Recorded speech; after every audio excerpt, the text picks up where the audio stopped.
Oh, enough. You have troubled me for 3 blocks now, stranger.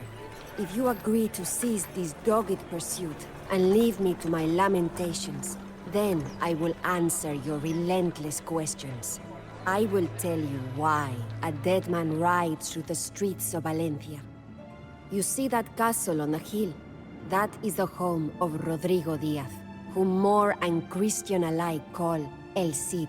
It is from the Arabic Sayyid, which means Lord. He is the greatest man who ever lived. The Cid was a knight and loyal vassal of one of the old kings of Spain. When the old king died, his kingdom was partitioned between his surviving sons, Sancho and Alfonso. King Sancho ruled Castile, a windswept barren land named for its many border castles. The Cid continued to serve Castile and its new king, as was his duty. The sly King Alfonso ruled León, but openly plotted to become king of all of Christian Spain. There was soon open warfare between Castile and León. The struggle climaxed at the Battle of Coltejera, where the Cid attempted to capture the wicked Alfonso. Although the Cid defeated Alfonso's army in combat, the sly king knew there were more devious ways to win a war. Alfonso lured his brother, King Sancho, to a secret conference below the city walls of Zamora, and had him assassinated in the night. With the death of his brother, Alfonso became king of both León and Castile, the most powerful king in Christian Spain. The Cid could not trust King Alfonso, yet he was sworn to serve his king, and that man was now Alfonso. The Cid forced King Alfonso to swear an oath upon sacred relics that he had nothing to do with Sancho's death. Before his army and his court, a nervous Alfonso did make this declaration.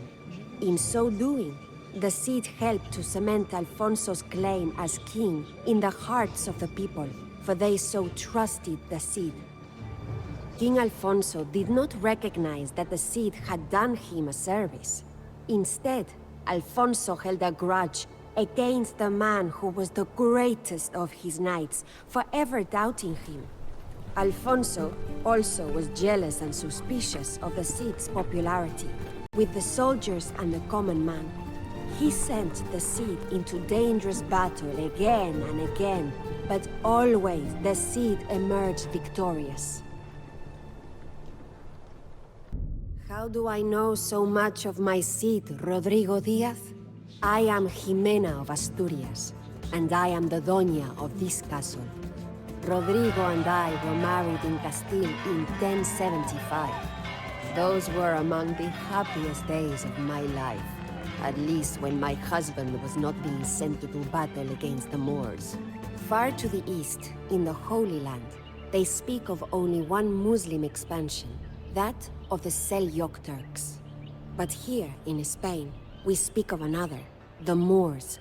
The Moors ruled southern Spain for so long that Christian and Muslim often lived side by side with little animosity. Such was the case in the city of Toledo, which was in Moorish lands, but inhabited by Christians as well. A political assassination had plunged the city of Toledo into civil war. Seeing a chance to expand his empire, King Alfonso struck at Toledo under the pretense of restoring order. He ordered the Cid to command the army, though one must wonder if once again he was intentionally putting the Cid in harm's way. Once again, the Cid emerged victorious and delivered the city to King Alfonso. Moor and Christian alike shouted his name from the city walls and called him El Cid Campeador, my lord the conqueror. After nearly 400 years of Moorish rule, the city of Toledo was ruled by a Christian king. But still Alfonso was not satisfied. He accused the Cid of seeking personal glory at the expense of the crown. When he heard the peasants shouting the name of the Cid instead of Alfonso's own name, he became even more angered. I knew then that our contented lives in Castile were about to end. King Alfonso sent his most loyal and able servant, Rodrigo Diaz, the Cid, into exile, with only his horse, Babieca. Myself and our 2 daughters were left at the monastery in Castile when Rodrigo and I parted. It felt like a nail being torn from its finger. Rodrigo rode alone into the Castilian winter. He was not alone for long. Everywhere the Cid went, mercenaries and soldiers were eager to follow. Soon, he had a small army of his own. But the Cid was not content to wander the wilds of Castile forever. He needed a castle and a lord to serve. These two he found in the most unlikely of places. Motamid, Lord of Zaragoza, was a gifted leader of men, but like many of the Moors, he was also a poet and artist. The cultural achievements of the Moors made the rest of Europe seem barbaric in comparison. As the Cid parleyed with Lord Motamid in his sumptuous palace, he feasted on meals that came floating down an inner stream. Motamid bestowed rich gifts on the Cid and made him a wealthy man. But the Cid, ever the loyal servant of Castile, convinced Motamid to ratify a treaty, making Zaragoza part of Castile. The Cid never fought openly against King Alfonso, though he did make enemies with Count Berenguer and other Spanish lords who wanted only tributes of gold from the Moors and were not interested in making alliances with them. Count Berenguer would remain the Cid's enemy for many years. King Alfonso watched with alarm as the combined Christian-Moorish forces of the Cid gained power and prestige.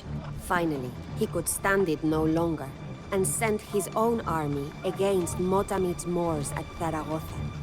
As much as he would have liked to come to the assistance of his friend Motamid, the Cid could not draw steel against King Alfonso, as he was still the Cid's rightful lord. Since the Cid could not assist him, Motamid was forced to seek help elsewhere. When he contacted the Almoravid Berbers who lived beyond the sea in Gibraltar, however, he received more than he bargained for. These veiled religious zealots waged a continuous jihad across the barren dunes of the Sahara. Their leader, the fanatical Yusuf, who never showed his face, immediately prepared to cross the ocean into Spain with thousands of men and camels. King Alfonso's army was certain to crumble beneath this new wave of invaders. Alfonso needed only have mentioned that Spain was in jeopardy, and the Cid would have come. And when the Cid did finally come to his king's aid, the Berbers were crushed, and their leader Yusuf was forced to flee back to Africa. The Cid bowed to Alfonso, ready to return to his rightful place as the king's champion. But King Alfonso was angered that the Cid had not arrived sooner and ordered him to return to his exile. This time, he seized the Cid's wife and children. Many long years did I rot in the dungeons of Castile. The Cid was in exile again, and this time there were no more Moors to welcome him in. He wandered the bleak rocks of Castile, and wondered if his tale was finally at an end. And yet, a remarkable thing happened. Many mercenaries and knights knew of the tales of the Cid, and were eager to follow him, even without a castle. As the Cid wandered further south, more men, Christian and Muslim, joined his army. Eventually, the Cid had a large enough force to carve out a fiefdom of his own. King Alfonso had set his sights on beautiful Valencia, the jewel of the Moorish coast, but the Cid was closer and could get there sooner. If he conquered Valencia, the Cid would have protection not only from the machinations of Alfonso, but also a bulwark against the inevitable second invasion of Yusuf and the Berbers. Events would have unfolded simply then, had not our old enemy Count Berenguer of Barcelona picked that moment to strike back at the Cid. How abundant the orange groves and olive trees seemed to the conquerors who had come from bleak Castile. Valencia was a tropical paradise, complete with palm trees, a silk market, and abundant fish and waterfowl. After the Cid had secured the castle and saw to the defenses of the city, he sent for me and the children. Our reunion took place on the highest tower of the castle, before a sea that consumed the entire horizon. We turned Valencia into our own kingdom, uniting 8,000 Christian and 20,000 Moorish soldiers. It was the greatest of the Cid's accomplishments to date. We were far away from the reach of King Alfonso, and Count Berenguer himself was safely locked in Valencia's dungeons. In time, he would be ransomed, and one of our daughters married to his nephew and heir, to ward against future conflicts.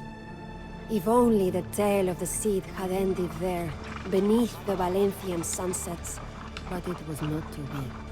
Valencia lay right in the path of the advancing horde of the frenzied Yusuf and his Berber warriors. We were trapped and alone in our kingdom of Valencia. The Cid immediately sent out messages for potential allies, but there were few to be found. The Christian kingdom of Aragon was too far away, and King Alfonso of Castile seemed in no hurry to come to the Cid's defense.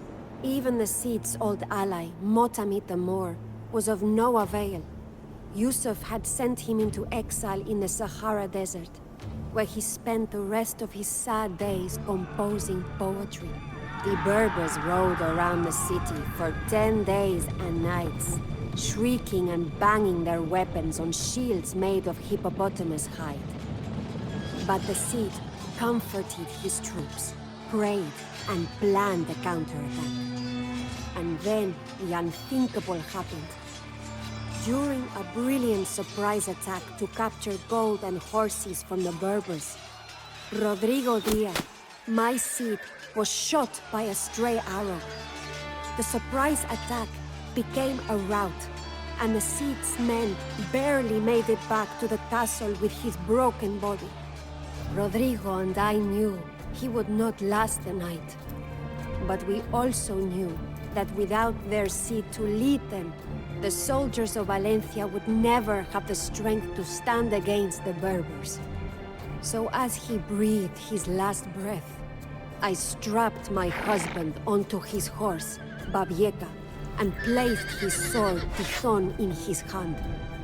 Babieca stood out above the city of Valencia. My one hope was that the men would not realize the charade.